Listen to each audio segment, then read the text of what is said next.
صل على محمد يا رب صل عليه وآله.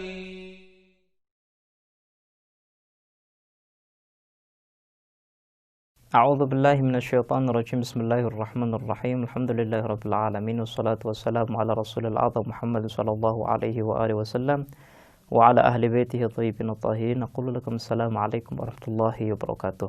Para pemirsa dan pendengar yang dirahmati oleh Allah Subhanahu wa taala, marilah senantiasa kita bersyukur atas segala nikmat yang Allah berikan kepada kita. Semoga kita menjadi orang yang saleh, menjadi orang yang taat kepada perintah-perintahnya. Pada kesempatan yang lalu kita telah menyebutkan berbagai pendapat tentang sifat khabariyah, suatu sifat yang didapat dari teks-teks agama seperti Al-Quran, seperti riwayat. Pada kesempatan yang baik ini, insyaallah kita akan menganalisa setiap pendapat yang telah kita sebutkan. Kita mengawali dengan pendapat yang pertama yang disebutkan oleh kelompok Mujassimah dan Musyabbihah. Mujassimah dan Musyabbihah dengan tegas mengatakan kalau seandainya ada Al-Quran, ayat suci yang mengatakan bahwa Allah itu memiliki tangan, maka ketahuilah bahwa tangan Allah itu seperti tangan kita. Ini yang disebutkan oleh kelompok Mujassimah dan Musyabbihah. Kita mencoba untuk menganalisa dan meluruskan pendapat ini. Kalau kita meyakini bahwa Allah Subhanahu wa taala adalah wajibul wujud, Allah Subhanahu wa taala adalah zat yang maha sempurna, zat yang tidak memiliki batasan, zat yang tidak memiliki aib sama sekali. Ini adalah keyakinan dasar kita. Para pemirsa, pegang keyakinan ini, kemudian dengan keyakinan ini kita akan menghantam pendapat yang pertama. Yang kedua, yang namanya materi adalah sesuatu yang terbatas. Tangan kita itu terbatas. Tangan kita tidak bisa menembus tembok. Kenapa? Karena keterbatasan tangan kita. Tubuh kita terbatas. Sehingga kalau seandainya kita ingin mengambil sesuatu yang lebih tinggi dari kita, kita naik di atas meja. Atau kita mengambil tangga supaya kita bisa mengambil sesuatu tersebut. Artinya apapun yang bersifat materi itu akan terbatas. Dan materi itu adalah sesuatu yang memiliki komponen, memiliki dimensi luas, lebar, dalam. Nah, kalau seandainya Tuhan itu seperti ini, maka Tuhan itu memiliki komponen. Dan ini telah berseberangan dengan apa yang kita yakini, bahwa Allah itu tidak memiliki komponen. Dalam Tauhid Ahadi, Allah Subhanahu wa taala terbebas daripada komponen-komponen. Kenapa? Karena ketika Allah itu memiliki komponen, maka artinya Allah itu membutuhkan kepada komponennya, kepada bagiannya. Jadi, keyakinan terhadap bahwa Allah Subhanahu wa taala itu memiliki jasad seperti kita, memiliki materi seperti kita adalah suatu keyakinan yang salah. Kemudian pendapat yang kedua, mereka mengatakan bahwa Allah Subhanahu wa taala memiliki wajah. Wajah Allah seperti wajah kita, tapi kita tidak mengetahui bagaimana wajah Allah Subhanahu wa taala. Artinya makna yang diberikan dari kata wajah itu adalah makna yang diberikan oleh kata wajah yang kita pakai sehari-hari. Jadi ketika kita katakan wajhullah dan wajhu Zaidin, wajah Allah dan wajahnya Zaid, kata wajah yang digunakan di setiap dari keduanya itu memiliki arti yang sama. Tapi mereka mengatakan kita tidak mengetahui bagaimana wajah Allah Subhanahu wa taala. Kita ingin bertanya kepada mereka, kalau seandainya kalian meyakini bahwa wajah yang dinisbahkan kepada Allah dan wajah yang dinisbahkan kepada Zaid itu sama, artinya kalian telah menyamakan Allah dengan Zaid.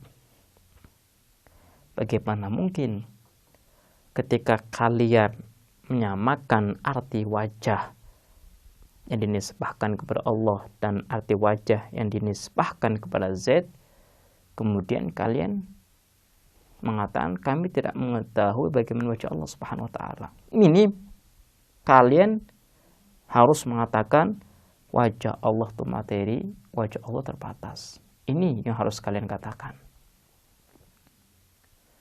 Sehingga tidak bisa dengan anggapan kalian, dengan pendapat kalian, kemudian kalian mengatakan kami tidak mengetahui bagaimana wajah Allah Subhanahu wa taala.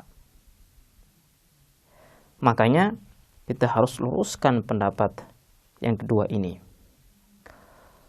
Allah Subhanahu wa taala ketika mengatakan yadullah fawqa aydihim, yad ini tidak memiliki arti yang sama dengan yad yang kita pakai sehari-hari. Artinya ketika Allah Subhanahu wa taala mengatakan bahwa dirinya memiliki tangan, maka artinya bahwa tangan ini tidak bisa kita samakan dengan tangan kita.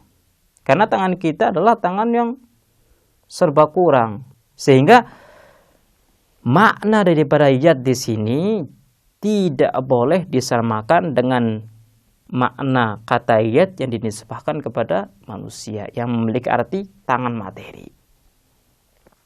Kemudian pendapat yang ketiga, mereka mengatakan bahwa kita tidak mengerti apa-apa tentang arti daripada yad yang ada dalam Al-Quran. Ini juga tidak benar. Kenapa? Karena Al-Quran itu diturunkan sebagai hidayah. Ya, namanya hidayah itu harus difahami terlebih dahulu. Kita berjalan di satu tempat, kita diberi petunjuk berupa peta. Kalau kita tidak memahami peta tersebut, mustahil kita akan bisa memanfaatkan peta ini. Mustahil kita akan bisa sampai kepada tujuan kita. Jadi syarat pertama dalam memanfaatkan petunjuk adalah kita bisa memahami petunjuk tersebut. Nah, kalau seandainya Allah Subhanahu wa taala menurunkan Al-Qur'an sebagai kitab petunjuk, kemudian Allah memberikan satu ayat yang tidak akan mungkin kita fahami, maka hal ini tidak sesuai dengan hikmah Allah Subhanahu wa taala. Hal ini tidak sesuai dengan ilmu Allah.